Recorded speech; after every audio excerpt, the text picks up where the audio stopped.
BNP নেত্রী barrister রুমিন ফারহানার সামনেই এনসিপির কেন্দ্রীয় নেতাকে মারধরের দর্শক দেখতে পাচ্ছেন হাসনাত আব্দুল্লাহকে কিভাবে গণদুলাই দিচ্ছে এবং রুমিন ফারহানা কিন্তু পাশে দাঁড়িয়ে আপনারা দেখতে পারবেন আবারও কি উত্তাল হয়েছে। হাসনাত আব্দুল্লাহকে ফকিন্নির বাচ্চা বলে উল্লেখ করেছেন ব্যারিস্টার রুমিন ফারহানা। এদিকে আজ রুমিন ফারহানা সরাসরি অ্যাকশন নিচ্ছে, হাসনাত আব্দুল্লাহকে তুপের মুখে ফেলে প্রতিশোধ নিচ্ছে। মুহূর্তেই আজ সারা দেশ উত্তাল হয়, বিএনপির সাথে এনসিপি মুখোমুখি সংঘর্ষ হচ্ছে। এনসিপির বেশ প্রভাবশালী নেতা হাসনাত আব্দুল্লাহ গতকালকে বিএনপি নেত্রী রুমিন ফারহানাকে বিএনপির আওয়ামী লীগ বিষয়ক সম্পাদক মন্তব্য করার পরে আজকে রুমিন ফারহানা একটা পোস্টের মাধ্যমে হাসনাত আব্দুল্লাহ যে ছাত্রলীগের বেশ বড় নেতা হিসেবে দায়িত্ব পেয়েছিলেন এবং সেরকম একটা চিঠি ফাঁস করেছেন। ব্যারিস্টার রুমিন ফারহানা ও জাতীয় নাগরিক পার্টি এনসিপির দক্ষিণাঞ্চলীয় মুখ্য সংগঠক হাসনাত আব্দুল্লাহর মধ্যে কথার লড়াই এখন রাজনৈতিক অঙ্গনে তীব্র বিতর্কের জন্ম দিয়েছে। জানি কৌতূহল সৃষ্টি হয়েছে রাজনৈতিক এবং কূটনৈতিক মহলে। কয়েকটি বিশেষ সূত্রে জানা যাচ্ছে নরেন্দ্র মোদী হিন্ডন এয়ারবেসে নেমে সোজা পৌঁছে যান শেখ হাসিনার দিল্লির আস্তানায়। মিনিট 15 বৈঠক করে ফিরে যান নিজের বাসায়। বর্তমান আপনার এই অন্তর্বর্তীকালে সরকারের কোন স্টেপই ভাই মানে জনগণ বোঝে না। মিডিয়াকে ওইভাবে প্রকাশ করলেও মিডিয়ার যেই ব্যক্তিগত স্বাধীনতা সেটা শেখ হাসিনার আমলেই হারায় ফেলছে, সেটা এখন পর্যন্ত পাইনি। ওয়াকারের অত্যন্ত ঘনিষ্ঠ একজন ব্যক্তি রেফারেন্স দিয়ে তিনি বললেন, প্রধানমন্ত্রী শেখ হাসিনা যখন বিমানে উঠতে যাচ্ছেন সেই সময় সেনা প্রধান তাকে ফোন করে বললেন, স্যার আপনি আমার উপর আস্থা রাখতে পারলেন না। অধ্যাপক ইউনূসের মুখে শেখ হাসিনার প্রশংসা। দর্শক, ব্যাপারটি কি বিস্ময়কর ঠেকছে? বিস্ময়কর হলেও অধ্যাপক ইউনূস শেখ হাসিনা ও তার সরকারের প্রশংসা করেছেন। ইতিমধ্যে বুঝতেই পারছেন আজকের খবরটি কতটা গুরুত্বপূর্ণ একটি খবর। বন্ধুরা চলুন ভিডিওতে আজকে আর বেশি কথা বাড়াবো না, সরাসরি আজকে আমরা চলে যাব মূল ভিডিওতে, আর সেখানে আজকে আমরা দেখবো আজকের খবরের বিস্তারিত। এনসিপি নেতা হাসনাত আব্দুল্লাহ, এনসিপির বেশ প্রভাবশালী নেতা হাসনাত আব্দুল্লাহ গতকালকে বিএনপি নেত্রী রুমিন ফারহানাকে মানে বিএনপির আওয়ামী লীগ বিষয়ক সম্পাদক মন্তব্য করার পরে আজকে রুমিন ফারহানা একটা পোস্টের মাধ্যমে হাসনাত আব্দুল্লাহ যে ছাত্রলীগের বেশ বড় নেতা হিসেবে দায়িত্ব পেয়েছিলেন এবং দায়িত্ব নিয়েছিলেন, তাকে দায়িত্ব দেয়া হয়েছিল, সেরকম একটা চিঠি ফাঁস করেছেন।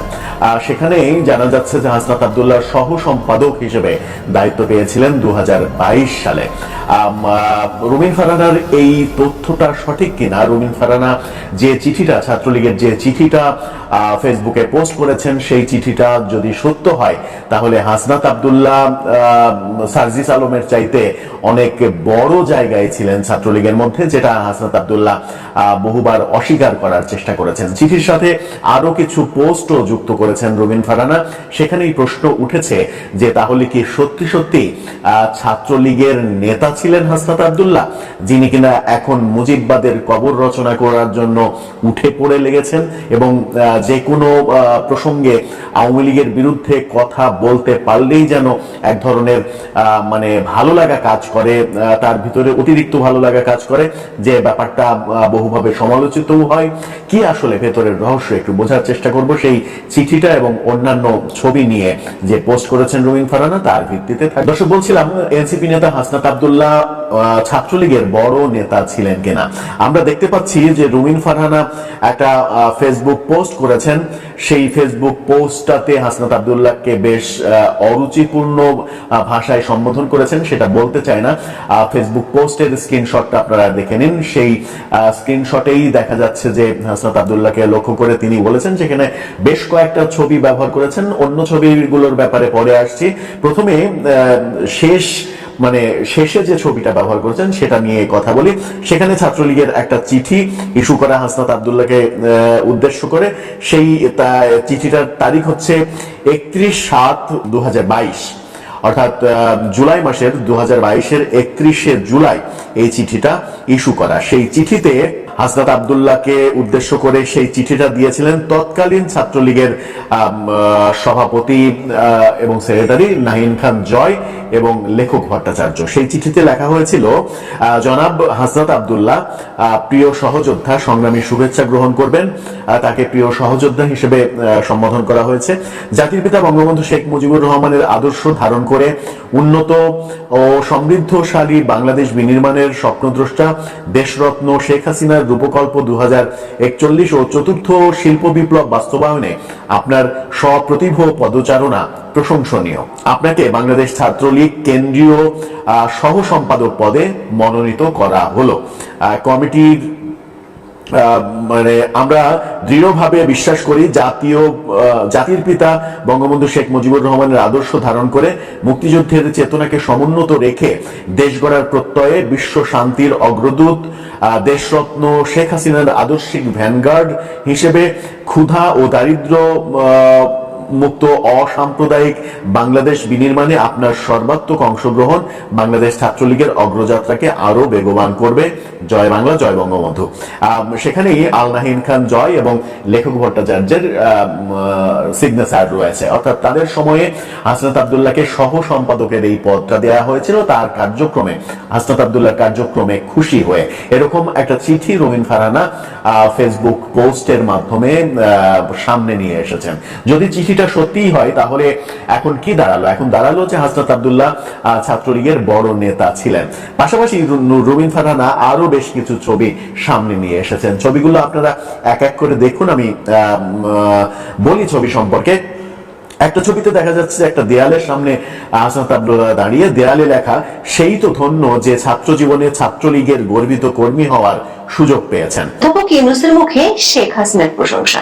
দর্শক, ব্যাপারটি কি বিস্ময়কর ঠেকছে? বিস্ময়কর হলেও অধ্যাপক ইউনূস শেখ হাসিনা ও তার সরকারের প্রশংসা করেছেন, তাও আবার আন্তর্জাতিক সম্প্রদায়ের সামনে। তবে সরাসরি নাম নেননি, কিন্তু 2017 সালে রোহিঙ্গাদের জন্য সীমান্ত খুলে দেওয়ার বিষয়টিকে তিনি বলেছেন মানবিক ও মহৎ। ওই সময় এই কাজটির জন্য শেখ হাসিনার প্রশংসা করেছিল আন্তর্জাতিক সম্প্রদায়, এমনকি তিনি বেশ কয়েকটি আন্তর্জাতিক পুরস্কার পেয়েছেন। কিন্তু শেখ হাসিনার সরকার রোহিঙ্গাদের ফেরত পাঠাতে পারেনি। তবে অধ্যাপক ইউনূস শুনিয়েছিলেন আশার বাণী। কবে রোহিঙ্গারা চলে যাবে একেবারে তার দিনক্ষণ ঘোষণা করে হাত তালি কুড়িয়েছিলেন। তার পিআর টিম তো জাতিসংঘ মহাসচিবকে উড়িয়ে এনে লাখো রোহিঙ্গাকে নিয়ে ইফতার করে অধ্যাপক ইউনূসের নামে জয়ধ্বনি দিয়েছিল। বাস্তবতা হলো কোনো রোহিঙ্গা যায়নি, বরং এসেছে আরো লাখ লাখ। তাই অধ্যাপক ইউনূসের এখন সহজ স্বীকারোক্তি, কথার জালে বন্দী থাকা যাবে না। কিন্তু যে আশায় ঘুরে বালি এর মধ্যে হয়ে গেছে, তার জন্য কেন আবার রাষ্ট্রের কারি কারি টাকা নষ্ট করা হচ্ছে?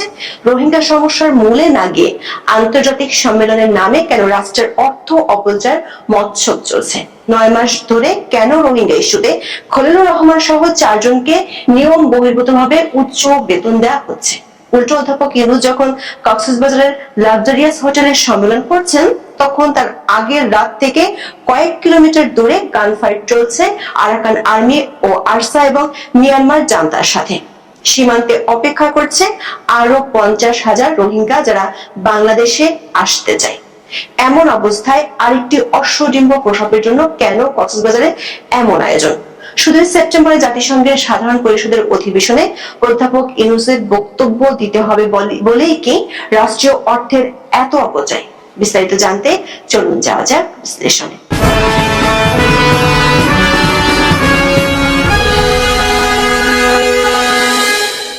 মিয়ানমার থেকে বড় আকারে বাংলাদেশের প্রথম রোহিঙ্গা আসে 1992 সালে। তখন রোহিঙ্গা এসেছিল 2,80,000। 1997 সাল পর্যন্ত ফিরে গিয়েছিল 2.5 লাখ। 2012 সাল থেকে আবার আসা শুরু করে 2017 সালের 25 আগস্ট মিয়ানমার জান্তা সরকার রাখাইনে রোহিঙ্গাদের উচ্ছেদের জন্য গণহত্যা আর নির্যাতন শুরু করে। এর আগ পর্যন্ত বাংলাদেশে রোহিঙ্গা ছিল 4 লাখ। কিন্তু 2017 সালে নির্যাতন সইতে না পেরে জোয়ারের পানির মতো আসতে থাকে রোহিঙ্গারা। একসাথে 7 লাখ রোহিঙ্গা চলে আসে। প্রাণ বাঁচাতে পালিয়ে আসা রোহিঙ্গাদের জায়গা দেয় তখনকার আওয়ামী লীগ সরকার, বিশেষ করে সাবেক প্রধানমন্ত্রী শেখ হাসিনা আন্তর্জাতিকভাবে বেশ প্রশংসিত হয়েছিলেন। নেদারল্যান্ডের নামকরা ডিপ্লোম্যাট ম্যাগাজিন সাময়িকী তাদের প্রচ্ছদ প্রতিবেদনের শিরোনাম করেছিল Sheikh Hasina mother of humanity.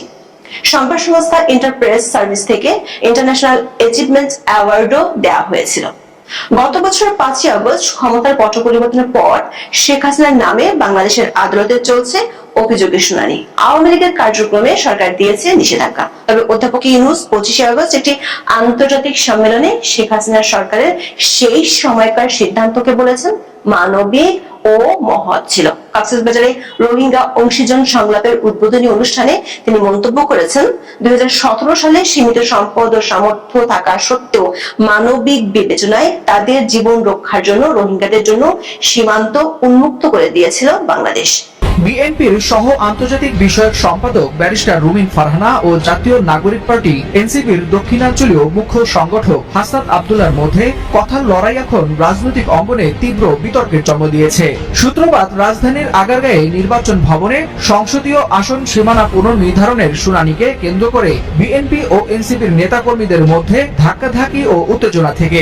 এর পরপরই হাসনাত আব্দুল্লাহ ব্যারিস্টার রুমিন ফারহানাকে কটাক্ষ করে বলেন তিনি নাকি বিএনপির আওয়ামী লীগ বিষয়ক সম্পাদক। এই মন্তব্যের জবাবে সোমবার সন্ধ্যায় নিজের ভেরিফাইড ফেসবুক পেজে তীব্র ভাষায় প্রতিক্রিয়া জানান রুমিন ফারহানা। প্রশ্নসূচক ওই পোস্টে তিনি লিখেন, এটা ওই ফকিন্নির বাচ্চাটা না যে আমাকে আওয়ামী লীগ বিষয়ক সম্পাদক বলেছে। সঙ্গে যুক্ত করেন হাসনাত আব্দুল্লাহর আওয়ামী লীগ ও ছাত্রলীগের সঙ্গে সংশ্লিষ্টতার বিভিন্ন ছবি। রুমিন ফারহানার এই পোস্ট মুহূর্তেই ভাইরাল হয়, নেটিজেন মহলে তোলপাড় সৃষ্টি করে এবং রাজনৈতিক অঙ্গনে শুরু হয় উত্তপ্ত আলোচনা সমালোচনা। এক পক্ষ এটিকে কৌশলগত আক্রমণ বলে মনে করছে, অন্য পক্ষ রুমিন ফারহানার তীব্র ভাষার সমালোচনা করছেন। 5 আগস্ট যে বাংলাদেশে একটি ষড়যন্ত্র হয়েছে, সেই ষড়যন্ত্র করে একটি গণ অভ্যুত্থান ঘটানো হয়েছে এবং সেই গণ অভ্যুত্থানের পরবর্তী সময় বাংলাদেশ থেকে মুক্তিযুদ্ধের সকল চেতনা মুছে দেওয়ার চেষ্টা করা হয়েছে। এখন আস্তে আস্তে বিএনপি নেতারাও বুঝতে পেরেছে যে 5 আগস্ট যে সত্যিকারের একটি ষড়যন্ত্র হয়েছে। বীর মুক্তিযোদ্ধা ফজলুর রহমান তিনি এই 6 মাস ধরে এই কথাটা বলে আসছে যে 5 আগস্ট একটি ষড়যন্ত্র করা হয়েছে। এই ষড়যন্ত্র করে রাজাকারের বাচ্চারা দেশটাকে ধ্বংসের পায়তারা করছে এবং বিএনপি নেত্রী রুমিন ফারহানা বলতে শুরু করে দিয়েছে এবং বিভিন্ন টকশে আওয়ামী লীগ ছাড়া একটি গ্রহণযোগ্যমূলক নির্বাচন করা সম্ভব হবে না। তার মানে বোঝাতে চেয়েছে আওয়ামী লীগ ছাড়া বাংলাদেশে কোনো নির্বাচন সম্ভব না। এইরকম আস্তে আস্তে করে জনগণ অলরেডি বুঝতে শুরু করে দিয়েছে এবং বলতে শুরু করে দিয়েছে আওয়ামী লীগ ছাড়া বাংলাদেশে কোনো নির্বাচন না এবং আমরা আগেই ভালো ছিলাম, আওয়ামী লীগকে বাংলাদেশের জন্য প্রয়োজন আছে বাংলাদেশের রাজনীতিতে। এটাই হওয়ার ছিল এবং এটা হবে। এটা আমার ভিডিওতে আমি অনেক আগেই বলেছি এবং বিভিন্ন ভিডিওতেই বলে যাচ্ছি। জাস্ট পরিবেশ ক্রিয়েট হওয়া প্রয়োজন, আস্তে আস্তে পরিবেশ তৈরি হচ্ছে। বাংলাদেশ আওয়ামী লীগের কর্মীরা এতদিন সারা বাংলাদেশে রাজপথে নামে নাই শুধু রাজনৈতিক কারণে। সময় মতো পরিবেশ শুধু 100% তৈরি হওয়া দরকার, সাথে সাথে সারা বাংলাদেশে বাংলাদেশ আওয়ামী লীগের কর্মীরা রাজপথ নেমে রাজপথ দখল করে নিবে। যেখানে মুক্তিযুদ্ধের উপর আঘাত আসছে সেখানে বিএনপি যারা মুক্তিযুদ্ধের সপক্ষের শক্তি তারা চুপ করে বসে থাকতে পারবে না। আগে নিজের দেশের মুক্তিযুদ্ধ, আগে নিজের দেশের সার্বভৌমত্ব, তারপর আসবে রাজনৈতিক দলের হিসাব। রুমিন ফারহানা মুক্তিযুদ্ধের চেতনা ধারণ করে, মুক্তিযুদ্ধকে ভালোবাসে। কেন জানেন? রুমিন ফারহানার বাবা ছিল অলিয়াহা, তিনি সবচেয়ে পপুলার একজন ভাষা সৈনিকের মধ্যে একজন, তার অনেক বড় অবদান ছিল। এবং বীর মুক্তিযোদ্ধা ফজলুর রহমান একজন বঙ্গবন্ধুর সৈনিক, তিনি বঙ্গবন্ধুকে মনে প্রাণে ভালোবাসেন এবং মুক্তিযুদ্ধের সপক্ষের শক্তি। বিএনপিতে এরকম অনেকেই আছে, আস্তে আস্তে সকলেই বলতে শুরু করবে। কারণ দেশের মধ্যে আওয়ামী লীগকে পতন ঘটিয়েছে সেটা বড় কথা না, আওয়ামী লীগকে পতন ঘটানোর পরে মুক্তিযুদ্ধকে পতন ঘটানোর চেষ্টা করা হচ্ছে বাংলাদেশে। সে কারণে সাধারণ জনগণ থেকে শুরু করে সকল রাজনৈতিক দলের যত নেতা আছে যারা মুক্তিযুদ্ধের সপক্ষের শক্তি, দল বল নির্বিশেষে সকলেই এখন আওয়ামী লীগের অভাব বুঝতে পারতেছে। আওয়ামী লীগ অন্তত টাকা পাচার করলো, দুর্নীতি করলো, সন্ত্রাসী করলো, মুক্তিযুদ্ধের ব্যাপারে অনড় ছিল, মুক্তিযুদ্ধকে মনে প্রাণে ধারণ করত, মুক্তিযুদ্ধের চেতনাকে বিশ্বাস করত, মুক্তিযোদ্ধাদেরকে অপমান হতে দিত না। কিন্তু আওয়ামী লীগ পতন হওয়ার পর শুধু স্বৈরাচারের দোষর দিয়ে, শুধু টাকা পাচারকারী বলে, সন্ত্রাসী বলে আওয়ামী লীগের কার্যক্রম নিষিদ্ধ করে দেওয়া হয়েছে, মুক্তিযুদ্ধকে ধ্বংস করে দেওয়া হচ্ছে, জাতীয় চার নেতার মোরাল ধ্বংস করে দেওয়া হচ্ছে, শেখ মুজিবকে অপমান করা হচ্ছে, মুক্তিযুদ্ধের সকল চিহ্ন ধ্বংস করা দেওয়া হচ্ছে শুধু আওয়ামী লীগের একটা দোষর বলে। আওয়ামী লীগ এই করেছে সেই করেছে বলে আওয়ামী লীগ ফ্যাসিস্ট বলে, এটা হচ্ছে একটা উসিলা। ভাই দৌড়টা দিছে আপনি দেখছেন, মানে আওয়াজটা কি শুনতে পাচ্ছেন আপনারা? যুক্তরাষ্ট্রের নিউ ইয়র্কে এই দৃশ্যপট দেখার পর একটা জিনিস তো আসলেই কিন্তু আওয়ামী লীগ সম্পর্কে মানুষের ধারণা সত্য যে আওয়ামী লীগ আসলেই কিন্তু ভয়ঙ্কর। কারণ আওয়ামী লীগের শাসন আমলেও বাংলাদেশের অনেকেই বিদেশ গিয়েছেন, যেমন শাহিন ওসমান গিয়েছেন। শাহিন ওসমানের সাথে হেনস্থার চেষ্টার পরে যারা করতেছিল তাদের বাড়ি ঘর সহ ছাত্রলীগ যুবলীগ গিয়া কিন্তু ককটেল মকটেল মাইরা ফাড়াই দিছিল, একটা মেসেজ ক্রিয়েট করছিল যে বিদেশে বৈশা এগুলা করতে গেলে দেশে কিন্তু তোমাদের খবর আছে। সেদিক থেকে আওয়ামী লীগ গতকালকে যে ঘটনা ঘটিয়েছে নিউ ইয়র্কে, আমাদের সরকারের মাস্টার মাইন্ড হিসাবে খ্যাত যিনি উপদেষ্টা আছেন মাহফুজ, ওনার সাথে এই ঘটনাটাতে আসলে কি বার্তা দিচ্ছে। নিউ ইয়র্কে বাংলাদেশ কনসুলেটে একটা প্রোগ্রাম ছিল, তো এই প্রোগ্রামটার মধ্যে প্রধান অতিথি, প্রোগ্রামটা ছিল জুলাই গণঅভ্যুত্থানের বছর পূর্তি উপলক্ষে বাংলাদেশ কনসুলেট অফিস নিউ ইয়র্কের যে শাখা আছে সেখানে একটা অনুষ্ঠানের আয়োজন করে, আর এতে আমাদের প্রধান অতিথি ছিল এই কি বলে উপদেষ্টা মাহফুজ। এই অফিসে ঢোকার সময় আওয়ামী লীগের কর্মী সমর্থকরা ভিডিওর প্রথমে যেমন দেখছেন যে দৌড়টা দিছে, এরকম ভাবে দৌড়াইয়া তথ্য এবং সম্প্রচার উপদেষ্টা মাহফুজ আলমকে হেনস্থার চেষ্টা করেছে। নিউ ইয়র্কে স্থানীয় সময় রোববার সন্ধ্যায় এই ঘটনা ঘটে। তবে এই ঘটনাগুলো কি বাংলাদেশের জন্য আসলে পজিটিভ? বিদেশিদের কাছে কি বার্তা দিচ্ছি আমরা? আগেও এরকম হয়েছে, তবে এতটা ডেঞ্জারাস হয়নি, পরিস্থিতি এতটা খারাপ গেছে। দিন শেষে আপনার এই কনসুলেট অফিসের যে দরজা কাচের সেটা ভাঙা হয়ে গেছে, মানে ফাইটা গেছে, তারপর হচ্ছে ডিম ছুটছে, এমনকি উপদেষ্টা মাহফুজ ভয় পাচ্ছিলেন যে তিনি কিভাবে এখান থেকে বের হয়ে যাবেন। পরে কনসুলেট অফিস আপনার নিউ ইয়র্ক পুলিশের সহযোগিতা নিয়ে তাকে সেখান থেকে বের করে বাসায় পাঠাইছে। মাহফুজ আলম ঢোকার সময় কনসুলেট অফিসের সামনে আওয়ামী লীগ। ধন্যবাদ প্রিয় দর্শকবৃন্দ, আমাদের ফুল ভিডিওটি দেখার জন্য আপনাকে জানাই অসংখ্য অসংখ্য ধন্যবাদ। তো বন্ধুরা, আজকের এই নিউজটি দেখে আপনাদের কি মতামত অবশ্যই কমেন্ট বক্সে কমেন্ট করতে ভুলবেন না। আর হ্যাঁ, এমন নিত্য নতুন আপডেট খবর সবার আগে পেতে চাইলে এখনই আমাদের এই পিচ্চি সাকিব ইউটিউব চ্যানেলটি সাবস্ক্রাইব করুন। ধন্যবাদ।